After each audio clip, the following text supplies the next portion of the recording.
orient you here. There's the belly. There's the pubic symphysis, which is the front of the pelvis. Over here we have the tailbone and the back of the spine. And in the front here I have the bladder. This is the urethra coming out the front. Here I have the uterus with the vagina coming out, and then the rectum and the anal opening. This is the base of my canister, the pelvic floor. Pelvic floor runs like a sling or a hammock from front to back. Its job is to keep things in that we want to stay in, let things out that we want to stay out. Sometimes I get patients through the pelvic floor, it's too tight. Too tight pelvic floor that's staying very rigid will actually can contribute to incontinence or can contribute to incomplete emptying, which can also contribute to incontinence because you can have leakage if you don't empty your bladder all the way.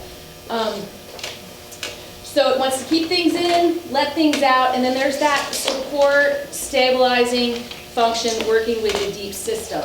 Okay? In the front part of my pelvic floor, around the urethra and the vagina, there is a second layer of bolstering layer called the urogenital triangle, and we can actually get contraction differentiated between front and back.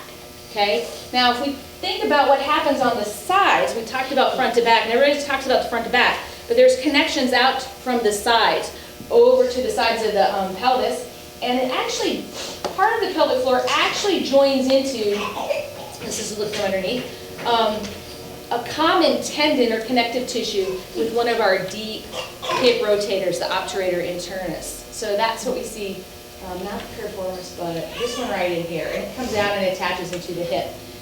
And the importance of this is that if I don't have strong hips, that I won't have a nice pull on that connective tissue, and the pelvic floor won't have a strong base to pull off of there, and will not have as good mechanical advantage to do its job in its contraction. And if we were to have the gluteals on here, the gluteus maximus, gluteus medius, they come off at the back of the sacrum here and come out over into here. And my pelvic floor attaches into the sacrum, and if I don't have strong muscles supporting the back of that sacrum, then once again I can lose nice mechanical advantage of my pelvic floor. So it's a complicated system. Doing Kegels isn't always the right answer. It can be part of the answer, but lots of things have to come together. So, who gets stress urinary incontinence? Well, according to the National Association for Continence, 1 in 3 women in North America will experience some form of incontinence in their lives. Generally, the risk factors have been considered to be, well, female have a higher incidence of incontinence, over the age of 40, postpartum, and overweight. So your doctor will tell you to lose weight and do Kegels. But there were some other studies that were done, and I was going to say recent studies, but actually one was done in 1994 and one was done in 2002. So I guess that's not really all that recent. My kids are older than that. So where they took elite college athletes, mean age of 22 years old. One study, they were all nulliparous or never had children. And another study, only a small percentage had children. And one study showed that 43% of those young women who probably were not overweight had incontinence with their sport. The other study was more, it was 23%, 28%. And the activities that caused the highest incident of incontinence were jumping, landing, running. Apparently golf was safe, so we should play golf.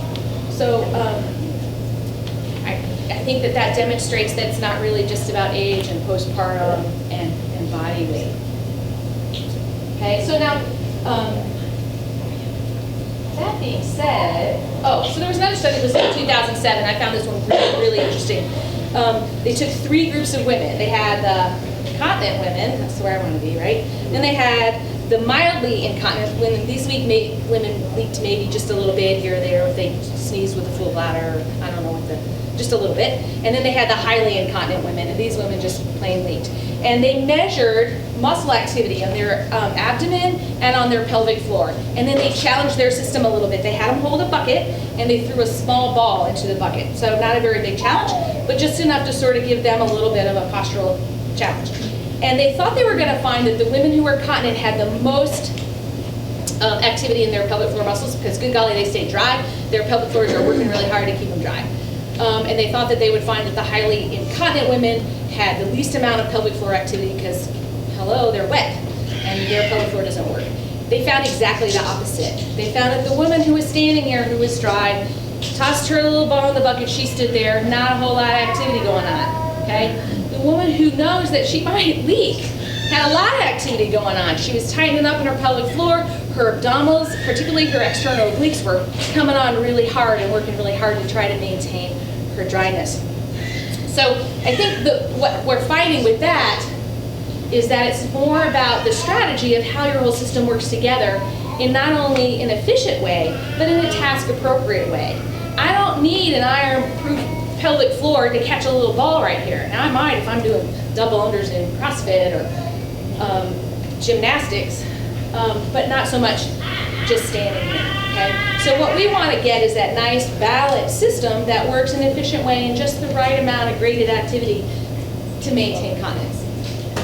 Okay, so that being said, we do need to have a pelvic floor that works. We do need to be able to tell if we're engaging our pelvic floor. That's funny, I said lying back. This one I'm going to have you stand up for, because you know it's probably time to stand up. So we're going to try to see if we can get a pelvic floor contraction. Now, to be fair, it is harder to get an isolated pelvic floor contraction in this position. Generally, we check people lying on their back or on their side. So if you cannot tell, go home and try it lying down on your knees, quiet, paying attention to just get these little muscles that our brain doesn't always think about. Okay, so what I'm going to have you do while you stand here is just do a gentle pelvic floor contraction. And you're going to think about stopping the flow of urine. So you're going to squeeze your pelvic floor and lift. Okay? When we do that, you can think about stopping the flow of urine. You can think about lifting the vagina up to the pelvis. There's lots of different cues we can use. When we do that, I sometimes in my clinic will see people go, and I'm like, okay, that's not your pelvic floor. It can be hard when you haven't tried to do it before.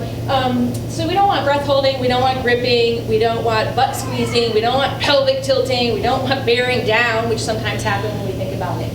Now, if we start to think about the back of our pelvic floor, and often women find it easier to feel this one. This is a clenching around your anus. Like you're in a crowded elevator and you gas. So you're gonna hold your gas in.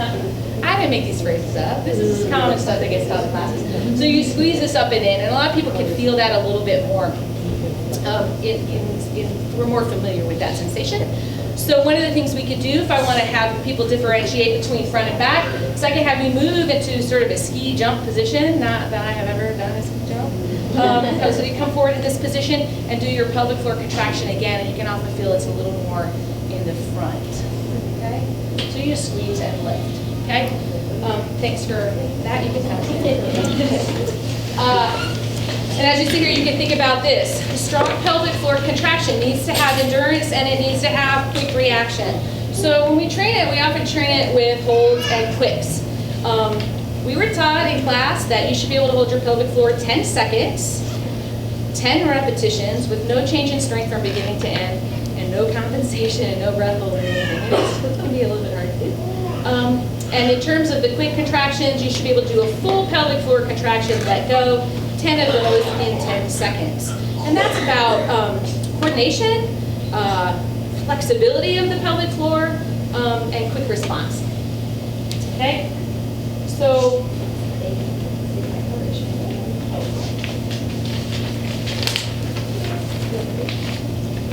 I think I didn't talk about what kinds of things can